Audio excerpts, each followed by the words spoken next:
You're watching the Battered Fans Network. Chris, the Battered fans are back. Welcome everybody to episode number 43 of the Battered here on Battered MLS Fans Podcast. I'm your host, Daniel Gannon, and alongside me, I got Mr. KBD. How are you doing, sir?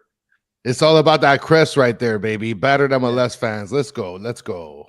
Yeah, that's it. It's another week of footy, a fun week, and we had our second firing of the year, Peter Vermees. And if you were to put that in context, what coach was around in another sport forever, and you were like, when is he going to get fired? Because I don't think I've ever seen a coach outlast their performance this long, because he's been around, I'll say 15 years. And he hasn't won in like 12, and the last couple of years have been really bad for KC. So I think it's like surprising and at the same time not surprising. Yeah, it's a big blow, I guess. But at some point, I mean, it had to be done. And then Atlanta is never losing, was what Tommy's saying. Tommy, he's trying to double down on your comment, on your Inter Miami comment. Well, let me tell you something. I have a lot to say about the Atlanta when we get to that game, because Atlanta. No, I'm not a believer, Tommy. I'm sorry, I'm not a believer.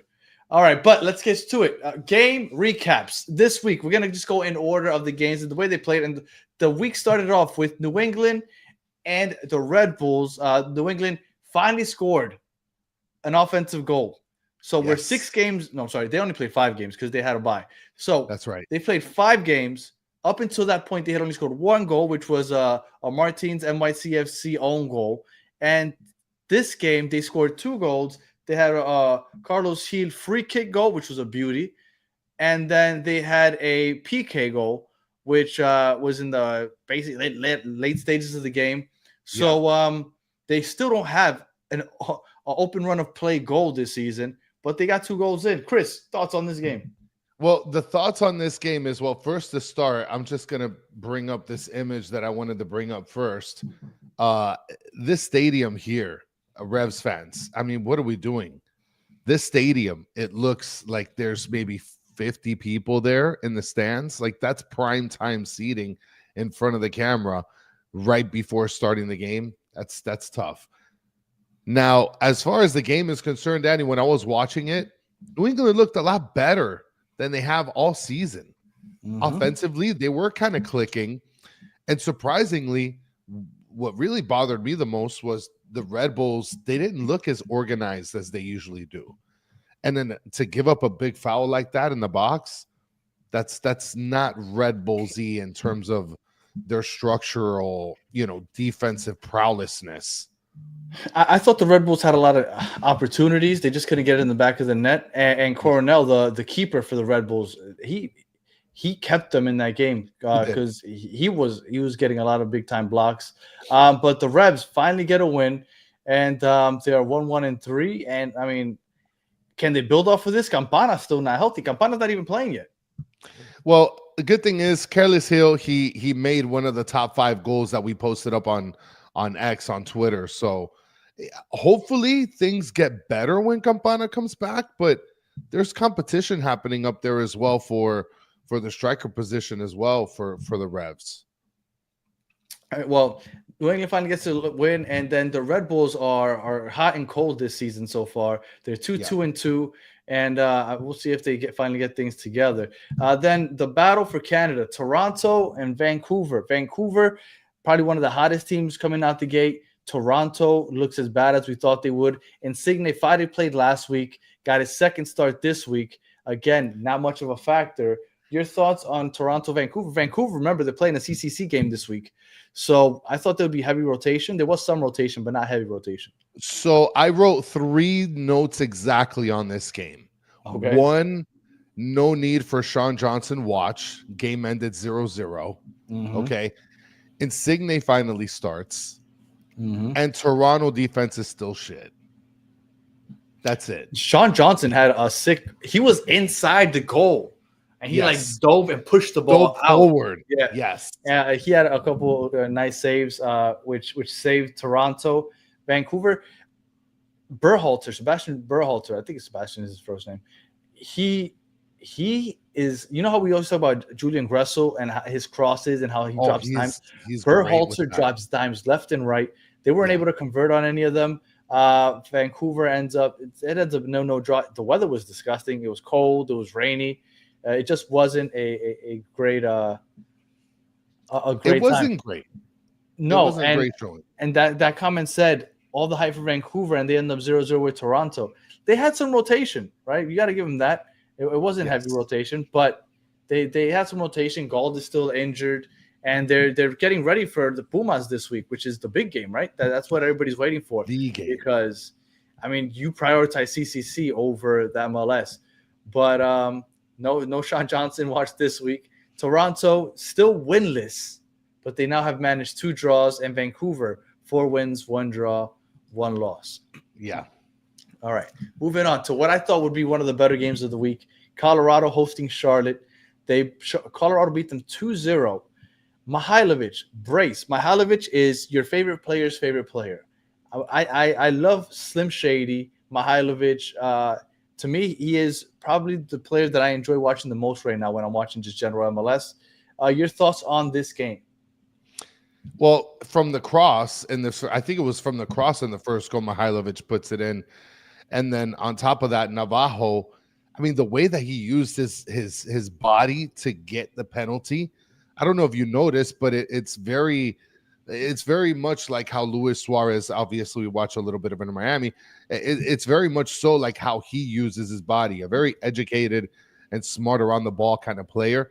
Colorado, to me, like they're really a good team. A lot of people, you didn't count them in, but Colorado's serious. And I keep talking. I'm going to say it every episode. The dynamic duo that nobody talks about is Mihailovic and Navajo. And Navajo, that first Mihailovic goal where he's basically unmarked in the top of the box to score that goal, Navajo basically kind of just makes a run towards the near post where the ball is on the left side and takes both center backs because Privet wasn't playing. Privet had the red card the previous game. So it was Malanda, I think is how you pronounce his name, and Tim Weem. And they both go with him and completely leave Mihailovic unmarked top of the box. Awful. Easy goal. And Zach Steffen is playing much better than he did last year. Saving balls left and right. Zaha is looking he still hasn't showed up this season. He has that random goal and assist in that I think it was the first or second game where it wasn't that impressive. And since then, he hasn't done much. I imagine that for a Charlotte fan, and we've had Danny on with us, from for the Crown Baby. And I imagine that the high in the beginning is completely dead at this point. No, I still think Charlotte is early. Yeah, it's early, so they still have the best keeper. They're still good. Yes. They still have a good defense. Yes. But I think that they're waiting for Zaha to turn it around. Right. We thought Zaha would be he'd be better than he has been so far. Yes. Pep Biel, I think, has been the best player in the attack so far. But so Charlotte drops 1. Colorado, I think people need to take some more notice. There's 3-2-1, same. They've only lost 1 game. They have 3 wins, 2 draws, 1 loss. I think Colorado is going to be better than people realize. All right, now I don't know if Tommy's still with us, but here we go. Atlanta NYCFC. This was technically what people are saying the most entertaining game. I'd say this was the ugliest game of all of them because the defense here, these 2 defenses are just trash. Like the defensive performance. That cop in the background was looking for Atlanta United's defense. Yeah, I thought it was really poor. Chris, your thoughts on this 4-3 victory by Atlanta? Well, if there's one play, and I wish we could play highlights here without being destroyed by YouTube copywriters. We can't, right? Right. That play when NYCFC threw the ball in, that should have easily been controlled by Williams. Derek Williams had a horrible game. That guy needs to go start bagging groceries somewhere, right? And that might be a little drastic, Williams. If you watch the show, I'm sorry. This is just he doesn't watch gas bagging. I'm pretty sure he doesn't watch, but if he does watch, I'm sorry. And if you are bagging groceries, you're bagging at a well-paying establishment. Aside from that, I mean, defensively, it was an awful game, which tells you right here with the score 4-3. As an Atlanta fan, I'm pretty sure they're happy because Almiron got his first goal of the season. So that's nice. Yeah. It was just a sloppy game. It started with the goal. Chong Kui turned it over. Yeah, that was a bad turnover that led to. But that kid's like 17 years old. Yeah. So I cut him some slack. That Miranchuk goal where Latzilat kind of laid it off to his left to take the shot, and Miranchuk just kind of came and took it from him. Because I don't think Latzilat even saw him coming. No. Miranchuk scored that goal, and it was a bad own goal by Keaton Parks, which is how Atlanta scored their second goal. Just poor defense. There's two things that I really did like. Saba is incredible at setting the tone. Like, he is on one every single time. His pace and effort is like unremarkable. And then on top of that, Guzan's pass, that sort of, it was just floating over, and then terrible communication on NYCFC side leads to Latte Laf scoring the last goal of the game. That to me, that was Martin's from NYCFC, and he's the one that had the own goal against New England. Also, that's the only goal that New England had scored up until this past weekend.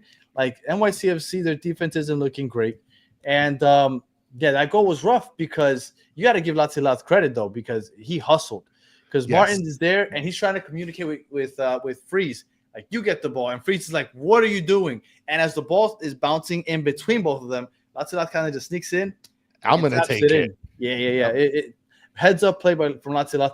I will tell you, Latzilat is playing light years better than Denke and then Zaha right now, because those are the three big signings in the East Coast this year, and I think Latzilat is looking much better than those other two signings. Yeah, Atlanta's getting their money's worth so far. So Atlanta so far 2-2-2, NYCFC 2-2-2, both at the moment out of the playoff picture. So we'll see how that ends up in the long run. All right, moving on. DC United, Columbus Crew. Columbus Crew, the only other unbeaten team in the MLS outside of Inter Miami. Diego Rossi had a brace, and just DC United just unfortunately hasn't been able to put anything good together yet. Your thoughts on this game, Chris?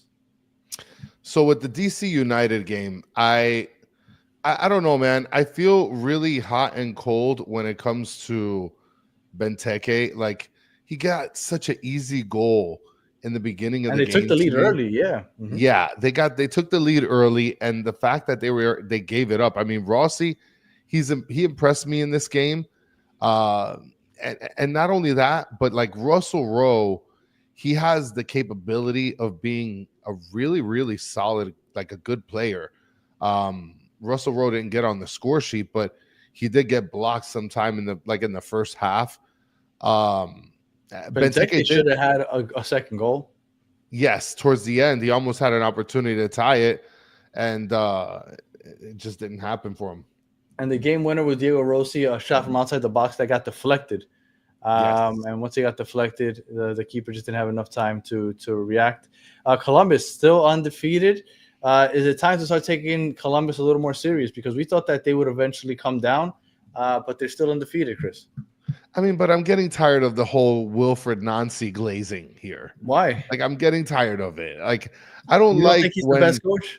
I don't like when, and just in sports, period, I hate when they do the whole glazing the culture. Like, we live in Miami. Like, this is where that sort of stuff like marinates in the air, and I hate it. So I don't know, because of the Miami Heat, because of heat culture and all this other garbage. I don't know. I'm just not a fan of it. Columbus is a decent team. They're a good team. For me, they could be top 4 easily. I don't know if I can say it's because of coaching. I don't know if it's because of the players. I don't want to give it all to the coach. That's fair, I guess. Don't. All right, Inter Miami, Philadelphia Union. Philadelphia had the second best attack going into this game. Inter Miami's defense hadn't really been tested up until this point. And felt like it was going to be an interesting matchup. Robert Taylor, who never starts, got the start. He scored early on a nice cross from Benjamin Kramaki, a low cross. And then Messi didn't start. We didn't even know that he was going to come back. We found out later in the week that he would be back.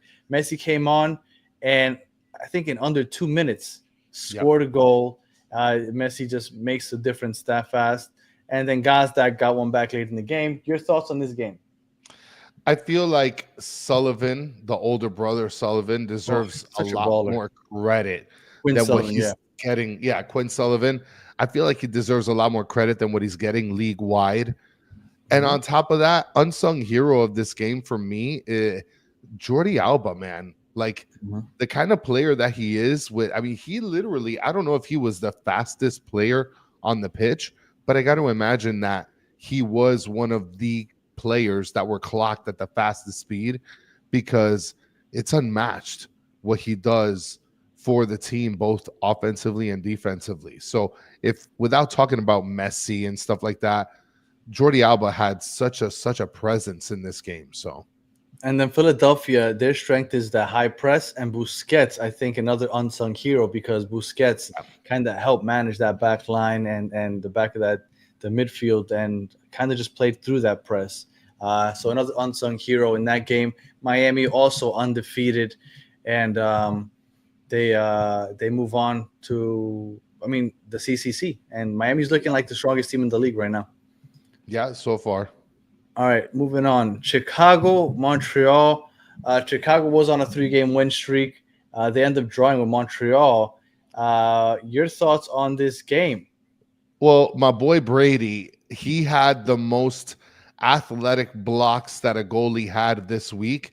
So if you guys are interested in watching some really cool goalie blocks, check out the Twitter page, and you'll be able to see 3-4 minutes worth of really, really cool video. Chicago versus Montreal. I'm actually surprised that it ended like this, considering how well Chicago's been playing, to tie against Montreal, who's kind of been like towards the bottom of the league. Yeah, they have not been good. Yeah. I mean, you have, Montreal, they blew it a couple times. Like they fired their coach last week. Yeah. Courtois, I think was his name, something like that. So they had their interim coach. This is the first game that he coaches. And usually when there's a new voice in the locker room, that bodes well. So, I don't know if you want to attribute some of that draw to him, but that does make a difference a lot of times when you have a new voice in the locker room. Well, Gutman ended up making a really nice fancy pass. So that was nice, back to Bamba to advance the play. And then there was a cross for a goal. So that was cool. Montreal blew it. Brady came off of his line. The whole goal was exposed at some point, and he still is great enough, goated, to turn back and block the shot attempt on goal. So that was really cool to see. It's the best looking game for Montreal so far this year. Absolutely. And Bamba, Jonathan Bamba, if people aren't talking about him yet, he's balling out there. I think he's leading the league in assists right now. That there was a play, I think, that led to the goal where he had his back to the goal, but he kind of kicked it without looking, with his back to the goal backwards, and it let Gutman up, and Gutman took it all the way up to the box, and he crossed it in for that Zinkernagel goal. Yes. But Bamba is balling. Kuipers is having a big time year. Gutierrez didn't even play, and he's probably one of the best players. So Chicago's looking like they're legit this year. To all the Triple G haters, it's got to be hurting them. Yeah, and Chicago, look, Dennis saying Chicago dropped the ball. Yes, absolutely. Against a team like this is the kind of game that if it makes or break their placement in the playoffs, this is the game that Chicago's going to look back at and say, this should have been a 3-pointer, not a 1-pointer.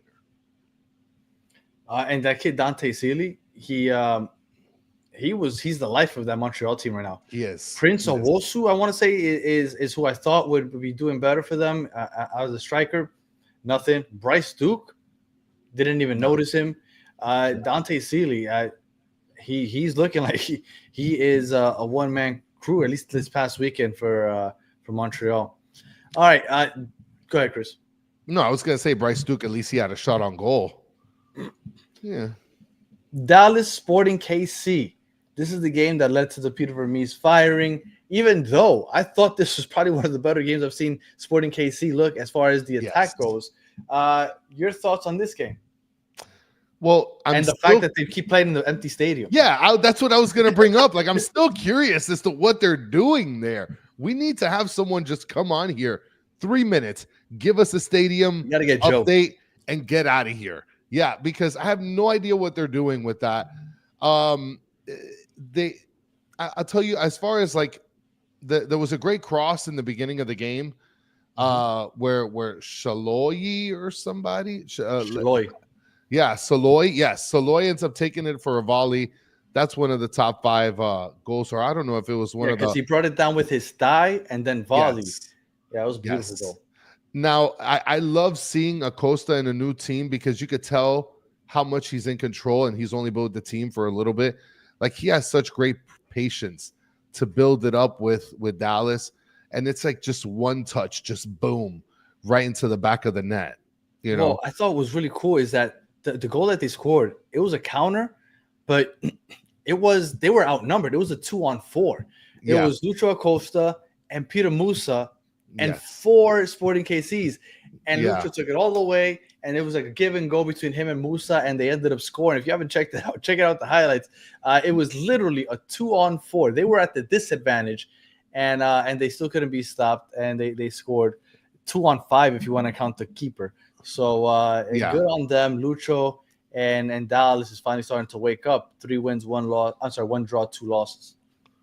Well, and also somebody needs to check if there's a body bag there for a defender on Sporting KC side, because literally body bagged the defender on his way to the goal, literally to assist for the leading goal in the game. So, like I said, I thought KC played one of their better games. They love crossing. They love the whole crossing deal, and I don't understand how they're not great at it, and that's all they do all game is just cross. Because who do they have receiving the ball? Jovic, that's it. And the Dallas keeper, I forgot his name. It's like Pass or something. He kept them with that victory because Sporting KC was having some opportunities. Yeah, I mean, I feel kind of bad for them, but at the same time, like, Sporting KC needs to get it together. Well, they got a new coach coming in. Look, we're going to keep going with the whole a new voice in the locker room makes a difference. Let's see what happens next week. They might end up with a draw at least. Maybe. All right. Minnesota, Real Salt Lake. Minnesota wins this game 2-0. Real Salt Lake looks like it's I don't even know what to say about Real Salt Lake. I like their kits. Your thoughts on this game? Well, with Real Salt Lake, it's weird. It's a weird place because they have some good players on that team. Through the first half, I really thought that I felt like Minnesota had a lot of control, like through their pace and through their build-up play. RSL, it looked like their backs were against the wall the whole time. And Minnesota dominated that first half. Yeah, I mean, there was a great cross that led to a header for Minnesota. Oluwaseyi, or I don't know how to say his name, but I think it was. But basically, after that, Pereira on their team was to Oluwaseyi. He received a godly pass from Pereira to score in the 54th or 55th minute. I guess RSL, at the end, from what I noticed, they tried to do something in the second half, but I mean, a little too late for that. And then Soccer Daddy's here saying, "Kits thumbs up, results thumbs down." Absolutely, they have a great kit, but the results are not looking great. Another horrible. There's a lot of nasty weather this past weekend. Yes. Here in Minnesota, 35% possession. They're just countering the whole game, and Real Salt Lake had possession but didn't do enough with it. They both had 15 shots, but Real Salt Lake only had 4 of those shots on target. So. Minnesota's another team that's like kind of a sleeper here. Absolutely. I wouldn't sleep too much on Minnesota. Minnesota, week to week, we've been watching them, and they're a pretty solid team. Absolutely. No, Minnesota is a good team. All right, so Minnesota 3-2-1, and moving on to Nashville, Cincinnati. Now this game was interesting. What are your thoughts before I tell you what I was thinking about this game? Well, the thing about this game, Nashville, it's so weird to see them in this shape, considering how good they were defensively last year. And at the same time, like, they're not competing well offensively. Like, Mukhtar, he missed another penalty. Like it's a second penalty miss this year. Like think about that. And I poo-poo Celentano all the time, but I got to give him credit. He had one hell of a game. He had like double blocks. He'd like block it, it would rebound, and then he'd come back up and block it again. Like Celentano had a game. He did. He was a difference maker. Absolutely. Now Mukhtar with the ball at his feet, he is a playmaker. Like he's good. He can turn it on. But I don't know what's going on. That there's just something not connecting well with Nashville. And Mukhtar, I think he missed a sitter early in the game also that he could have converted. Yes, Sam Surridge is a beast. Sam Surridge, he is a difference maker. I thought that he had himself a good game, even though he didn't end up on the scoring sheet. And Denke didn't start because he came off of international duty. And when he finally got on, when did he get on? Let me check. He ended up. It was and then I don't know when he got on, but I know that he ended up pulling Zimmerman back. Yeah. So he gets on to start the second half and almost immediately commits a foul inside the box and gives them a penalty kick. Now Mukhtar misses it, but that's how he starts. And then they're already losing 1-0. I'm sorry. And then Evander hit that free kick. Free kick goal, right? Which was, I think, one of your top 5. Yes. Well, yeah. Yep. So, and Evander is doing what Evander does. It was a 1-1 game all the way to the 91st minute. And they get a foul. Well, it was I believe it was a handball. Was it? I think it was Walker Zimmerman got called for a handball sort of in like the dying minutes of the game. Yes, and because it went out of bounds and everybody just thought it was going to be a corner kick, and then the referee pointed for a PK and this out. Right, and then the announcers were a little confused as to what was happening. That's right, it was a handball. All right, so Denke comes up, and the reason I wanted to talk about this is because the hesitation, the pause before he takes the penalty kick, that should be illegal. Like, it's already hard enough to be a goalkeeper when you're taking a penalty shot. The fact that he ran up and paused and then kicked it, I thought that like there has to be something that they do with that, because it's getting out of hand the way that people are doing that. That is something that I ended up showing on Twitter and putting some other people on it as well. I'll tell you, I think it's messed up when they hop backwards. That is one thing that I feel is extremely fatal. I don't know if I've seen anybody rock backwards. Yeah, like they'll jump, they'll run forward, and then they'll kind of, since they're still in motion, they'll kind of kick back and then still in motion go forward. I'm gonna have to send it to you. But I did think that this Denke one was a bit much. The way he paused, I was like, oh, come on. Like, so Denke, this is Denke's highlights. He comes in and causes a play-changing foul, and then at the end of the game, he ends up cheating to get the penalty in. So Denke doing Cincinnati things, going ahead and winning the game for them 2-1. Celentano had a great game. Orellano almost had a great goal, hit the crossbar, but they end up winning 2-1, and they are 3-1-2, and one of the top teams in the East. Well, Dennis is saying here, I'm always happy when Honey Mustard loses, and then Silo Simon is saying Honey Mustard needs to be taken off penalty duty ASAP. Silo, I don't know if you remember, but when Nashville, they got 2 chances at penalties like a couple games ago. He missed his first one. And then when Surge came up to take it because Mukhtar missed it, he also got blocked. Also, yeah. So, like, I mean, at this point, who are they going to put in for penalty kicks? You know? Yeah. But I did think that Sam Surge is having a nice year so far. All right, we got the next game, Danny. It's LA Galaxy against Orlando City SC.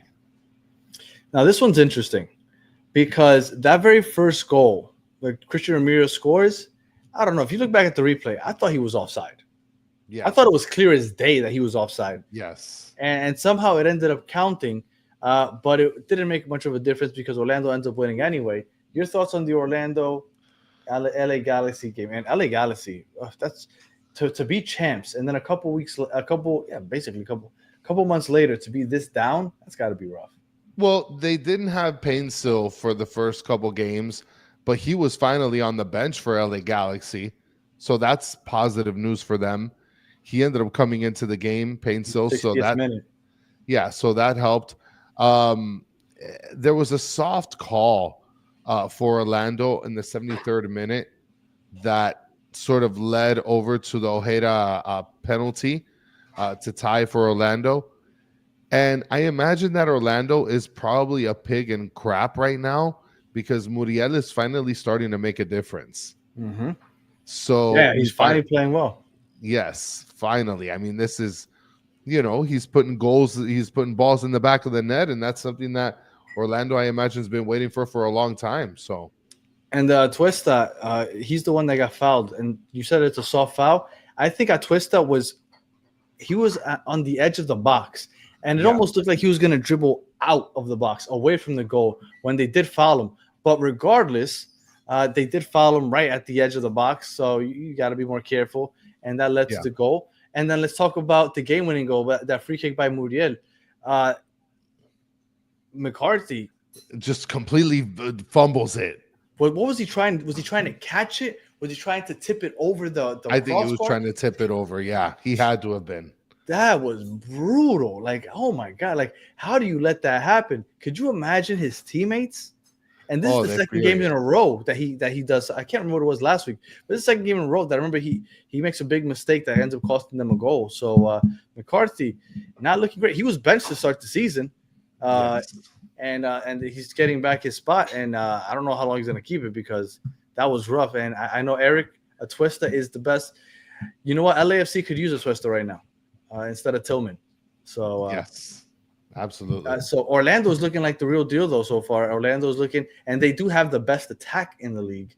They have, in 6 games, I want to say they have like 16, 17 goals. We're going to look over those numbers in a little bit. But Orlando's looking really good so far. And the Galaxy, Pooch can't come back quick enough. Oh, yeah. And Silo Simon is saying he could have easily caught it. No need to even tip it over. But that's why I was wondering, did he try to catch it? Because I can't imagine why he would try to tip it. It looked like he got high enough to get both hands on it. I think he was trying to tip it over because I think it's safer to be able to tip it over, especially when he thought that he was closer to the goal, you think? Correct, yes. And that he was just falling back, just get it over the bar. What a bad one. That was a rough one. But they gifted a win to Orlando with that one. And Galaxy only 2 points all season so far for the defending champions. It's disgusting. All right. So as we move on here, well, actually, I want to talk about this one first. San Jose, Seattle Sounders.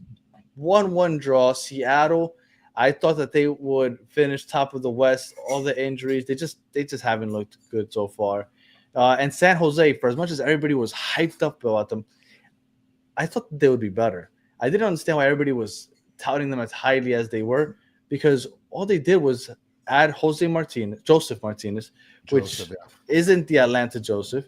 Chicho Arango, great, but they didn't necessarily add too much more. Like, what are your thoughts on this game and then what you've seen from these teams? Well, Seattle looked like the better team to me in this game than San Jose. Rothrock is good, man. Rothrock is solid. I would like at some point, maybe in a couple of weeks, I want to make an 11. Your favorite 11 of non-DP players in this league. Oh, we should do that. Yeah. Because I think that there's a lot of players that people need to start recognizing. Rothrock, I love watching. And I love his name. That's a great name. When you have 2 solid names and one last name, I think that's I think he's such a great player. Rusnak is another good player as well. I mean, Seattle to me just looked a lot more solid than San Jose. But on top of that, Seattle also turned the ball over. I forgot what player it was that led to San Jose scoring their goal in the 32nd minute. Oh, LaRue, yeah. Yeah. So Rusnak was the banger that he created some space and that he was able to get the goal. And you said that Seattle liked the better side. If it wasn't for their keeper, Daniel, I think Seattle wins this game. And that one goal that Rusnak got, it was a corner. and he took the corner. It went over everybody. I forgot who got it on the left side, but they played it eventually back to Rusnak. But the only man that marked him was Chicho Arango. And you could tell that he doesn't defend. Because it was a half-ass attempt. Rusnak kind of just easily went by him. And basically, once he got by Chicho Arango's half-ass attempt at defending, it was just a huge window, far post, easy finish. And it ends up 1-1. San Jose, I think people are surprised that they're not doing better. I think more or less what you expect. I expected them to be a playoff team, but a bottom half playoff team. Seattle does surprise me though, but I mean they got so many injuries. What are you gonna do? Yeah. All right. Then let's go here. San Diego FC and LAFC. This game got off to a hot start. LAFC in San Diego. Go ahead, Chris. You know what I noticed in the beginning of the game when they show, the graphics of the team and the year that they were founded and started? Mm-hmm. San Diego's banner says 1769. Yes. It says 1769, but that is when San Diego, the city, was founded. But why are they allowed to put 1769? Doesn't Inter Miami use 1896 all the time? Yeah, but on the graphic it shows 2020. No? Yeah. All right. So you're saying the official team? So I'm gonna go ahead and talk about this. I'm gonna see if I can get the Well, San Diego got to a half start. It was a free kick from Dreyer. Chris McVeigh finished it with a header, and then 10 minutes later, or about 10 minutes later, it looked like a free kick from the same exact spot. Dreyer took another free kick, and this time Lloris ran out to it, and somehow he couldn't hold on to it and let it just go through his hands. And Valakari went ahead and kind of just picked it up or got to it right when they dropped on the floor and poked it into the back of the net.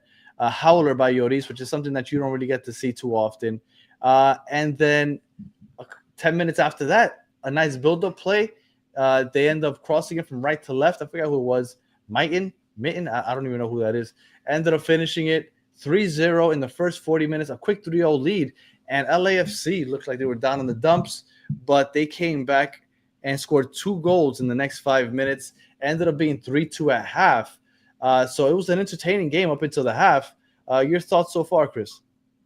Well, I mean, this was just the tale of two halves with this game. Hell of an entertaining game. But the red card, like Eric said in our last show, made a huge difference in this game for LAFC.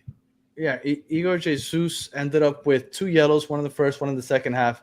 And once they went down, because LAFC dolo ball, lets the other team possess the ball. San Diego likes to possess the ball. Once the game was 3-2 in the second half, and LAFC was down to 10 men, San Diego just took the air out of the ball. I mean, David Martinez, which is probably the best player, I think, in LAFC's team right now. I know Bologna technically is, but David Martinez is a baller, and he had a couple counters where it could have done something, but for the most part, San Diego took control of that game once LAFC went down to 10 men, and San Diego FC 3-2-1, one of the top teams in the West, and LAFC looking not very impressive.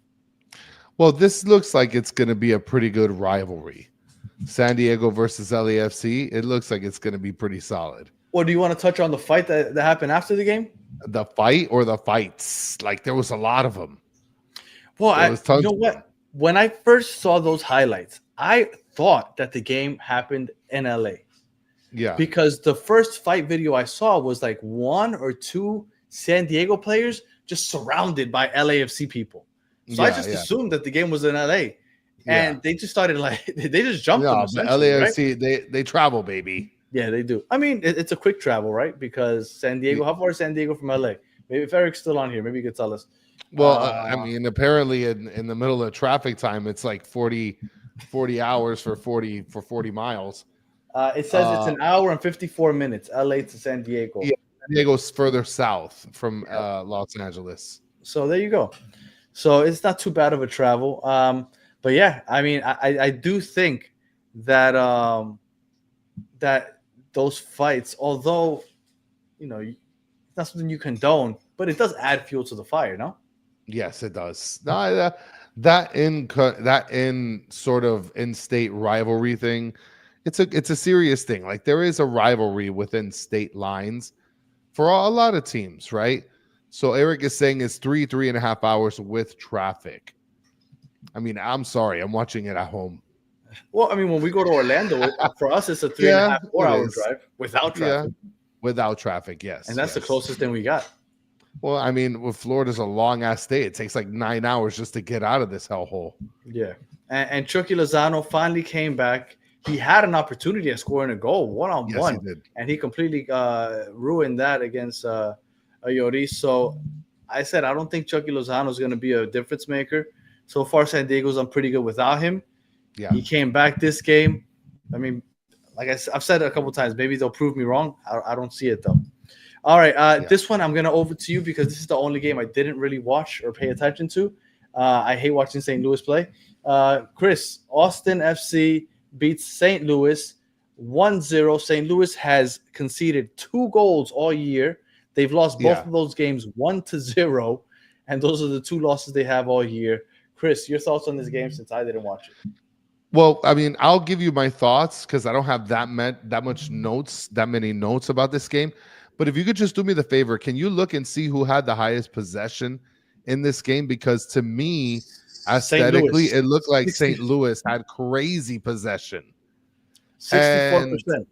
And let me tell you something. I might have to start watching St. Louis games because from what I'm seeing here, they had 64% possession. Yes. They had 16 shots. Yeah. Wait, hold on. Let me take that back. They had 16 shots, but only 2 on target. Yeah. So they just shoot it from outside the box, I guess. Well, Austin's Bukhari, he had some fancy feet. He ended up setting up a pass for, I think it was Uzuni. Yes. Mm-hmm. Yeah, to score. And basically just that's the one goal that went in. And the one thing that I noticed was St. Louis had crazy possession, just didn't do anything good with it. And that was the game. I mean, Austin looks a little better over the last couple games, but there's really not much to talk about with this game. And Uzuni, wasn't he the one that blew two sitters just a week or 2 ago? Yes. For Austin. Now, Austin beat San Diego last week. Austin has 4 wins, 2 losses. They probably are second, I think, in the Western Conference. Austin's looking pretty good. I'll tell you right now in the standings for the West, Austin is second. They have 12 points. They're only 1 point under Vancouver. So and let's go to the last game, Sunday Night Soccer. I'm sorry. Portland Timbers, Houston Dynamo. Portland wins 3-1. What are your thoughts on Portland beating Houston? Houston looks really bad. Ben Olsen has to be the next one on the hot seat. So I think one of the biggest questions with Portland was, if Vander's gone, who's going to be the guy? One of my last notes that I have for this game is Anthony the guy for Portland now? Because Anthony looks like a player. Like, I know that sort of analysis is so garbage. Like, oh, he's got heart. Like, he looks like a player. Like, of course, everybody's a damn player. But, like, he looks like he could be that guy. Like, he built up the play by himself. That first and goal he does, like, a give and go for a goal. Beauty. I mean, you could really see the offense. Like, the offense was so good this game for Portland. And the way that they were playing, I mean, they took full advantage of Houston's attacks and counters. Anthony, like, there's no way you can guard Anthony. It felt like it was just counter after counter after counter for Portland. Like, it was just like a NASCAR race. It just felt like they just kept going. Yeah. And Anthony, that second goal that he had. Go ahead. No, it was what was it? It was a blunder by the center back. Houston had a blunder back there. And then I forgot who from Portland got the ball. The keeper kind of fouled the guy. It was Mora, and then the keeper got to touch on it, and the ball just started slowly rolling, and it was going to roll out of bounds. And nobody's hustling except for Anthony. And he hustles his ass off and just taps it in and gets that third goal. and that's all she wrote. We were talking about Phil Neville hot seat just a couple weeks ago. All of a sudden, 3-1-2, one of the top teams in the West Coast, and Houston's looking absolutely horrible. Well, according to Dennis, he's saying that Kamal Miller is playing well, which, I mean, look, if you take on one goal by Houston, and in reality, it's just, that's a goal that I guess you'll take early in the game. It is what it is. That's okay, I guess. And Calypso is still thinking U.S. Open Cup final. Houston in the mud, gotta love it. I feel that. But Neville, look, Neville is showing up and showing out. He's got his team winning. And Fori, I think, is one of the more underrated left backs, which is providing some service from the left side from Portland. He just got there this year. Yeah. All right. So let me just go ahead and share my screen a second so we can look at the standings. All right. Boom, boom, boom. All right. So here we go. So here are the standings. You got Miami up top in the Eastern Conference with Philadelphia behind them, Columbus, Chicago with 11 points, Charlotte, Nashville, and Orlando, and Cincinnati all tied at 10 points from 5 to 8. The Red Bulls in 9th. Then you have NYCFC and Atlanta all out of the playoffs. Now, I think that of the teams that are currently not in the playoffs, right, and still early, right? It's going to change a lot. But of the teams that are not in the playoffs, the only teams that could probably be fighting for that spot are NYCFC and Atlanta. Because I don't see DC, New England, Toronto, or Montreal putting up a fight for the playoffs this year. How upset would you be as a DC fan where you feel like you have the right things in place, but it's essentially just lob it up to Benteke and hope for the best? But like this would be the second year that they're kind of on the outside looking in. Yeah, and look, and they had the first 2 games of the season ended up in draws, and I felt like they should have won both of those games. Now, hypothetically, let's say they win both of those games, they're at 10 points, and they're in the middle of the pack. So, okay, so let's throw DC in there. But New England, Toronto, and Montreal, I think those teams they're out of it. Toronto looks horrible. New England looks horrible. And Montreal, I mean, they have a new coach. But I don't see them doing much either. I think that it's going to be an 11, maybe 12 team race for those 9 spots. Could be. I could see that. I agree with you. And then going down to the West Coast, you got Vancouver on top with Austin, then San Diego and Minnesota and Colorado all tied with 11 points from 3 to 5. Portland and Dallas with 10 points, 6 and 7. LAFC in 8th with 9 points. St. Louis hanging tough there. There's a chance St. Louis doesn't make it. I don't know. We'll see. St. Louis, 9. You got San Jose, 10. Real Salt Lake, they haven't looked great. Seattle have not looked great, but they always come on late in the year. And then you got the Galaxy, Houston. I think the West, outside of Houston, more competitive. And Kansas City, outside of Houston and Kansas City, a lot of these teams might make a late run for the playoffs. Well, and this is a good question. Dennis is asking, when is Vancouver getting their guys back from international duty? We'll have to look into it, but there's one thing that I do have to agree with you on is that the West looks a lot more competitive than the East at this moment. Like I see LA Galaxy. I think the East has better teams, but I think that's why the West is so wide open, right? It's not so much. It's just wide open. There's more balance. Yeah. There's more balance. Like LA Galaxy, once they get everything running at the way they want, LA Galaxy is going to come up. Seattle, we never should ever count them out ever of anything ever. When you look at the East, I feel like there's a couple teams where you say like they're superior than the rest. Miami, Charlotte, Orlando, maybe Cincinnati. Yeah, Atlanta if they could fix Derek Williams and their defense. I mean, look, Philadelphia is a solid team too. Right. But I feel like those teams are far superior than the bottom of the East. Yes. In the West Coast, I don't really look at any of these teams and say, yeah, no matter who they match up against, they're gonna mollywop them. Like I think that any team can beat any team in the West Coast right now. Yeah, it's a lot more balanced on the West Coast as we see it now. I mean, the only team that I see that's really good is Vancouver. And you know what? And they haven't beaten anybody that convincing. And everybody points to the Monterrey game, but it ended up in a draw, both games. Like that's still good technically, right? To draw Monterrey if you're Vancouver, but like that was it, and that's why people are like, oh, maybe we should take them seriously. I don't want to say, Silo Simon, that it's equally poor in quality. That's a little drastic. I feel like they have just enough to be competitive. I mean, look, Vancouver is doing really, really good, and Galt has been injured. Yeah. You know, I mean, you have San Diego, And who Nelson was also out for a has, while. yeah, you have San Diego, who, you know, They're Lozano back. yeah, they just got him back. Like, I mean, there's players. Look, Minnesota, we were just talking about them. They're a team you need to watch out for. Colorado, and Minnesota, 2 weeks in a row, they blew late game leads. Yeah. Against the Sporting KC when they were winning 3-0 in like the 60th, 65th minute, and they blew that one. And then the other one, was it to LAFC or to the Galaxy? That I forgot who it was to, but they blew another late game lead last week. So Minnesota should be top of the table possibly. And look, Silo Simon, you're right. Compared to the East, yeah. I mean, compared to the East, 1,000%.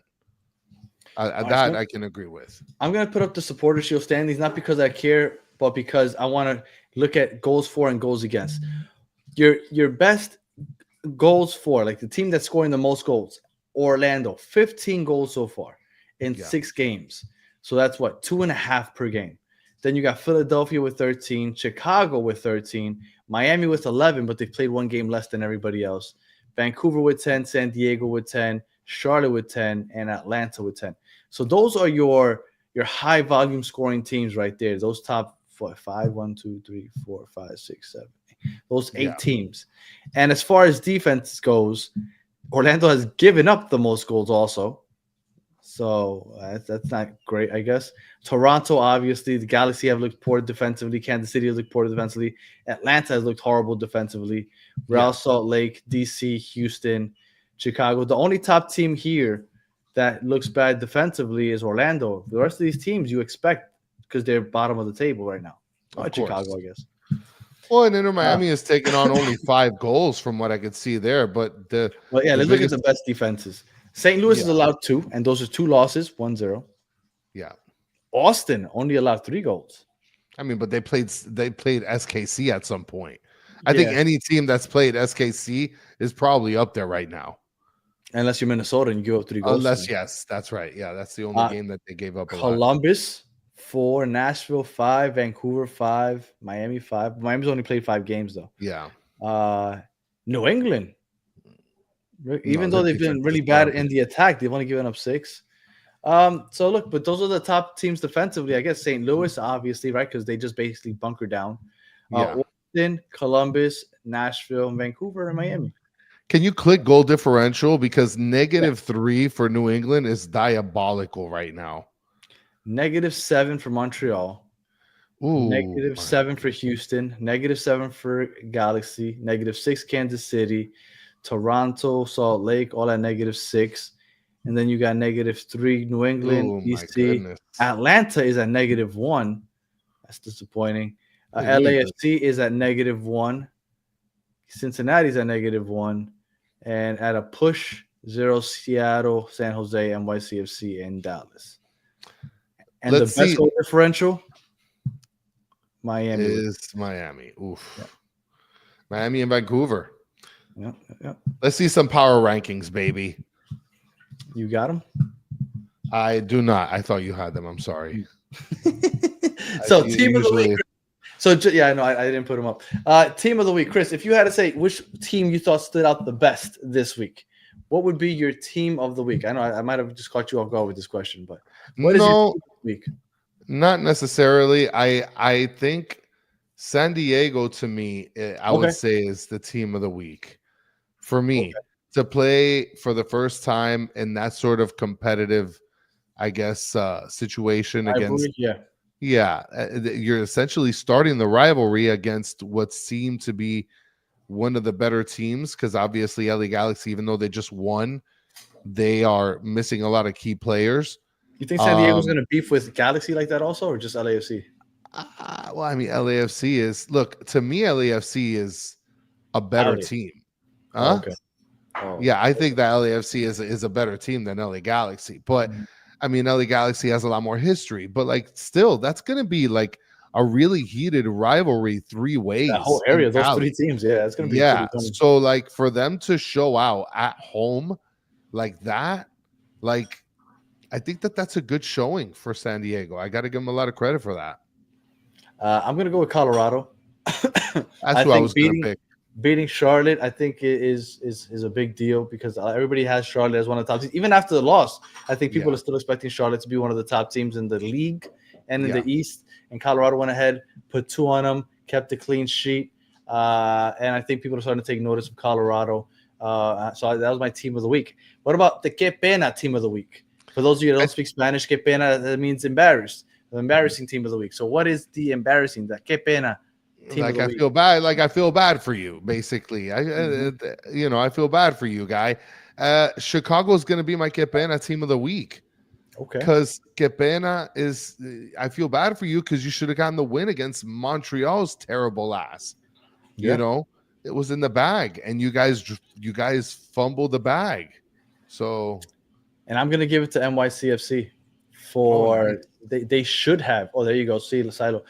You should have finished that game off the way you kind of gave it away. That own goal, that horrible communication between Martins and Freeze. Yeah. That was Que Pena level. So I definitely think that they deserve the Que Pena award this week for team of the week. The Que Pena team of the week. Yes. All right, and then finally, let's finish this off with the little CCC. Oh, what happened to my graphic? I had a CCC graphic on here and it disappeared. I'm gonna have to put up the old one. Well, go ahead and pull that up. But the one thing I wanted to mention when I told you wait in the beginning of the show was for the Club World Cup. I guess it's MLS related. Apparently, there's going to be a play-in game for LAFC to play against Club America. Are you sure about that? Did that come out today? Because with April Fools, I know I don't trust anything that comes out today. I know. That's why I was going to say allegedly. If I say anything, I could say anything I want. Just say allegedly at the end, and I think I'm covered, right? Isn't that like the broadcasting trick? That is the broadcasting trick. You can say anything. Yeah, I could say anything I want. As long as I say allegedly, I'm covered. So Eric is saying it is not confirmed. Now, if it is confirmed, I think it's a sweet deal. And I think it's well-deserved. And I think that's a great game and a winner to give that result to. So for now, I just wanted to bring that up while you were. It was between who was it? Club America and who? It was going to be between LAFC and Club America. They're going to be facing each other for a play-in opportunity for the Club World Cup to take the space. Do you really think that that's deserved over the Galaxy, which are the defending champs? I mean, I think you said it's well deserved, and I can't imagine how that's well deserved. No, I'm saying for those two to play for a game for a position that's well deserved. Right, but wouldn't it be to the defending champions? I mean, I guess, but I'm thinking that FIFA is looking at this with another opportunity to either put one of the best Liga MX in this tournament or to put Giroud in a game where he's going to be possibly playing against, old foes. So, all right. And LA is a good team to promote. So, CCC quarterfinals. We have 1, 2, 3, 4. So 4 MLS teams, 4 nice. Liga MX teams. So the MLS is in good shape because they're guaranteed to have one team in the semifinal at least because out of LAFC and to Miami. How are you feeling about the CCC? Do you think we're going to get more than just one team in the semifinals? I think so. Yeah. Okay. Do you think it's going to be Galaxy beating Leon because Galaxies look terrible? Or do you think it's going to be Vancouver beating Pumas? I think it's going to be Vancouver beating Pumas. Okay. Yeah, that's what I think is going to happen. I think that would be amazing to have because at that point you guarantee yourself an MLS team in the final. Yes. And that would be absolutely amazing. I do not think that the Galaxy will beat Tigres. Galaxy have looked absolutely horrible this year. I know they got Paint still back. Oh, you're talking about Liga MX team in the finals. Yes. Yeah, Liga MX team. Yeah. That's I think you said MLS team. Yeah. Well, because if Vancouver beats Pumas, then you're guaranteed an MLS team in the final because then they will play against either LAFC and Inter Miami. Correct. Now, and the only team on the other side that's MLS is the Galaxy, and I don't think they have any hope. No way. So Liga MX is gonna have at least one representative there. So I think Vancouver beating Pumas, I'm gonna have my fingers crossed because I think that's gonna be great to guarantee an MLS team in the final. Yeah, I think that's going to be a good demonstration, not only for this league. I mean, not for this league, but for the CCC to be able to have, opposing sides playing each other for the championship. And a lot of people have been predicting that that Vancouver is going to be Pumas. I'm not sure why. I don't keep up with Liga MX, so I'm not going to lie to you and tell you that I know if Pumas is good or bad. I don't keep up with Liga MX. I have no idea. I know that they're a good squad, so I'll be interested. And if Pumas ends up moving on, we know Sebas Crackball, that's his team, so we can talk to him. Well, and before we go ahead and wrap things up real quick, Eric is also mentioning here LAFC were runner-ups to Leon, so that is why they would probably have the chance of playing for that place, because Leon is who's removed from Club World Cup. Were they the ones that were removed? I don't know. I believe so, because Pumas was the other team, but Pumas was the team that still stayed in the tournament, because like the ownerships own like multiple teams that are in Club World Cup or something. I heard about it in passing, but I haven't looked into that story. Yeah, let's not keep talking about it. It's not guaranteed. Any final thoughts? Look, it was a good week 6. We got some tournament stuff here coming up, and let's finish this week strong. We got CCC games. We got week 7. It's going to be a fun week. Absolutely, it's going to be a fun week, and let's see how things go. We got big games coming up this week also, and we'll talk about those on Thursday. Yes. So if you are listening on audio, we appreciate you listening all the way to the end. Please do comment, review, all that good stuff. If you're watching on YouTube, thank you for watching all the way to the end. Please like, subscribe, share, tell your friends to follow the new Battered MLS Fans show. And we have a new Instagram. So if you want to catch us on Instagram, Battered MLS Fans on Instagram. And for those of you in the chat, as always, you guys are the best part of the show. We appreciate you hanging out with us for the last hour and talking a little MLS. And we'll be back to preview next week on Thursday. So until the next one, have a good one.